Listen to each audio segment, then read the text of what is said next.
Ya, ambisi pemerintah untuk mengembangkan ekosistem kendaraan listrik di Indonesia semakin dekat. Bahkan pada 2024 diperkirakan terdapat ratusan ribu mobil listrik dan jutaan sepeda motor listrik yang siap mengaspal di jalanan RI. Direktur Utama Indonesia Battery Corporation IBC, Toto Nugroho mengatakan kapasitas produksi baterai pada 2024 diperkirakan akan mencapai 10 gigawatt hour. Adapun dari kapasitas tersebut setidaknya dapat menghasilkan produksi ratusan ribu mobil listrik dan jutaan sepeda motor listrik.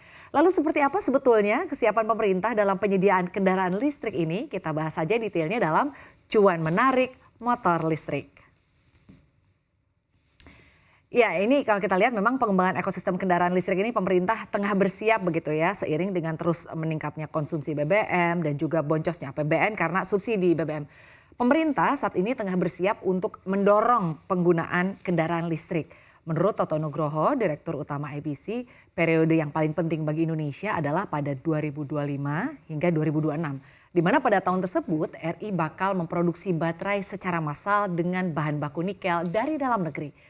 Sementara sebelum periode tersebut bahan baku untuk pembuatan baterai ini memang masih mengandalkan impor gitu ya.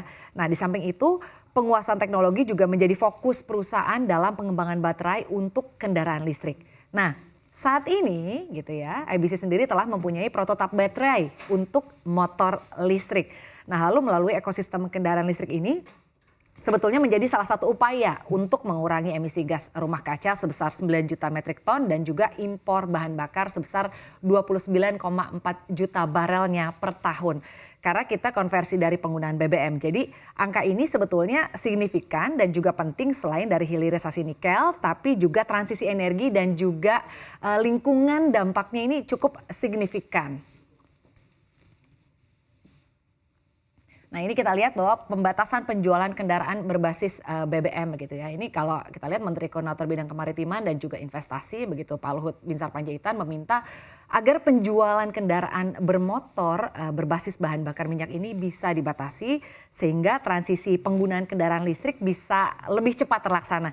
Ia mengatakan kebijakan pembatasan penjualan kendaraan berbahan bakar fosil ini sudah terlebih dahulu dilakukan oleh sejumlah negara dan untuk itu dia meminta tim teknis lintas kementerian dan lembaga untuk mengkaji kebijakan yang setara atau lebih baik dari negara-negara lain tersebut. Jadi kalau dengan demikian gitu ya, penggunaan kendaraan listrik ini di Indonesia bisa lebih cepat terjadi. Percepatan penggunaan kendaraan listrik ini diperlukan guna menekan anggaran subsidi bahan bakar minyak yang memang terus membengkak setiap tahunnya. Adapun subsidi energi yang bakal digelontorkan pemerintah sampai akhir tahun ini kan diperkirakan tembus di 650 triliun rupiah ya. Jadi kalau kita lihat angka tersebut tentunya jauh lebih besar dibandingkan anggaran subsidi energi tahun ini yang sempat direvisi menjadi sebesar 502 triliun rupiah. Dan seperti diketahui gitu ya, kenaikan harga BBM per 3 September 2022 lalu ini memang dipicu oleh 3 faktor utama, yaitu peningkatan konsumsi BBM gitu ya, seiring dilonggarkannya mobilitas pasca COVID-19, lalu juga harga minyak dunia yang meningkat gitu dan juga nilai tukar kursnya begitu yang juga meningkat. Kita lihat untuk slide selanjutnya. Nah, ini sebetulnya kendaraan listrik ini menekan penggunaan BBM nggak sih? Jadi Indonesia ini telah menjadi net importer BBM sejak tahun 2004 karena produksi minyak dalam negeri tidak lagi mencukupi kebutuhan. Tingginya kebutuhan BBM tersebut berkaitan erat dengan jumlah kendaraan bermotor yang memang terus meningkat di setiap tahunnya. Nah, kebutuhan BBM yang besar ini memaksa Indonesia untuk kemudian mengimpornya. Nah, ketergantungan Indonesia terhadap impor BBM ini memang sangat membebani APBN dan tentunya akan semakin memperbesar subsidi yang harus ditanggung oleh negara. Dan subsidi akan semakin besar apabila terjadi kenaikan harga minyak dunia. Jadi intinya untuk saat ini pemerintah ini terus berupaya untuk menekan impor bahan bakar minyak yang selama ini memang cukup mencekik keuangan negara. Salah satunya melalui pengembangan kendaraan listrik di dalam negeri dan juga Direktur Utama dari Indonesia Battery Corporation IBC ini, Toto Nugroho mengatakan bahwa pengembangan mobil listrik di Indonesia menjadi salah satu opsi pemerintah untuk mengurangi ketergantungan pada impor BBM. Nah, berikut ini adalah peluang gitu ya membangun industri kendaraan listrik di tanah air. Jadi kalau kita lihat ini Indonesia ini mematok target penggunaan kendaraan listrik dengan tenaga baterai dalam beberapa tahun ke depan. Pemerintah kini juga telah mendorong gitu ya agar industri dalam negeri ini mampu untuk membuat baterai kendaraan listrik di tanah air. Pengembangan kendaraan listrik cerdas ini tentu saja patut untuk didukung bukan hanya sekedar untuk mengikuti tren tapi juga keberadaan teknologi ini bisa memberikan manfaat bagi masyarakat luas.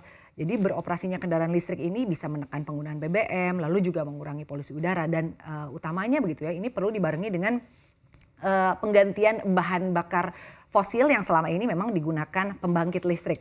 Selain itu, terbukanya peluang bisnis ini terkait dengan kendaraan listrik dari mulai bisnis penjualan, kendaraan bengkel dan juga nantinya ini ada penyedia spare partnya. Jadi ini bisa jadi peluang bisnis juga gitu bagi kita sebetulnya. Nah, berikut ini adalah peluang ya gitu untuk membangun industri kendaraan listrik.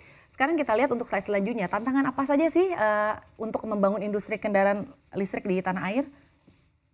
Nah, kita lihat ini sebetulnya ini adalah sekian dari tantangan-tantangan untuk membangun industri kendaraan listrik di tanah air ya. Untuk yang pertama ini seperti kita ketahui bahwa sebetulnya kendaraan listrik ini boleh dibilang masih relatif mahal gitu ya. Lalu selanjutnya memang untuk saat ini pasar untuk kendaraan listrik masih boleh dibilang rendah. Lalu selanjutnya adalah infrastruktur kendaraan listrik yang memang terbatas. Jadi mungkin maksudnya adalah untuk charging stationnya begitu ya bagi kendaraan listrik yang memang belum terlalu banyak gitu.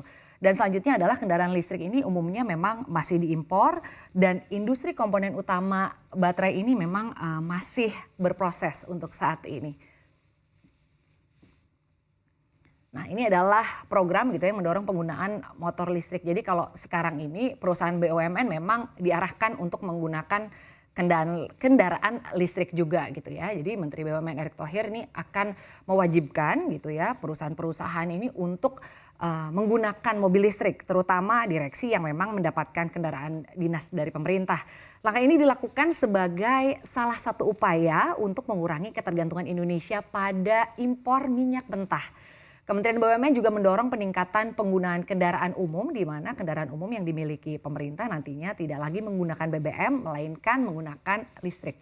Kementerian BUMN juga mendorong pengurangan BBM dengan mengusulkan B40 yang sudah terlaksana. B40 ini adalah biosolar dengan kadar CPO mencapai 40%. Nah, dengan berbagai langkah ini Menteri BUMN berharap nantinya impor minyak mentah Indonesia ini bisa dikurangi sehingga saat terjadi kenaikan harga maka tidak terlalu membebani negara seperti saat ini.